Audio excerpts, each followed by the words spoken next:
અમદાવાદના ગ્રામ્ય વિસ્તાર શિલજમાં ફાર્મ હાઉસમાં દારૂ મહેફિલ ઝડપાઈ છે। 11 નબીરાઓની પોલીસે કરી અટકાયત। અમદાવાદના શિલજમાં ફાર્મ પર પોલીસે દરોડા પાડીને દારૂ પાર્ટી ઝડપી પાડી છે। શિલજના ડ્રાયફ્રૂટ ફાર્મમાં ચાલતી પાર્ટીમાં પોલીસે બાતમીના આધારે દરોડા પાડ્યા હતા।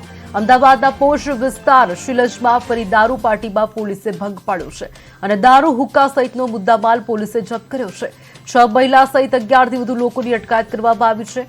બોપલ પોલીસ ફરિયાદ નોંધાવવાની કાર્યવાહી હાથ ધરી અને સમગ્ર ઘટનામાં ફાર્મ હાઉસમાં કોની પરિમર્શ કહી શકાય કે કોની પરમિશનથી પાર્ટી ચાલતી હતી તેને લઈને તપાસ શરૂ કરી છે।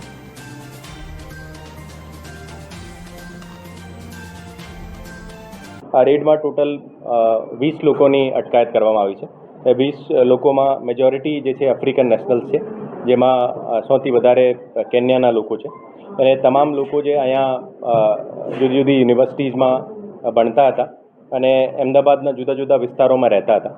પર જે એના સાથે સાથે આજે પાર્ટીના આયોજનમાં જે લોકો તમામ લોકો જે હતા એ તમામની પણ ધરપકડ કરવામાં આવી છે। જે ફાર્મ હાઉસના જે ઓનર છે મિલન પટેલ, એની પણ ધરપકડ કરવામાં આવી છે। ઓર આજે કાવતરૂમાં જે લોકો સામેલ હતા એ તમામને પણ અટક કરવામાં આવી છે।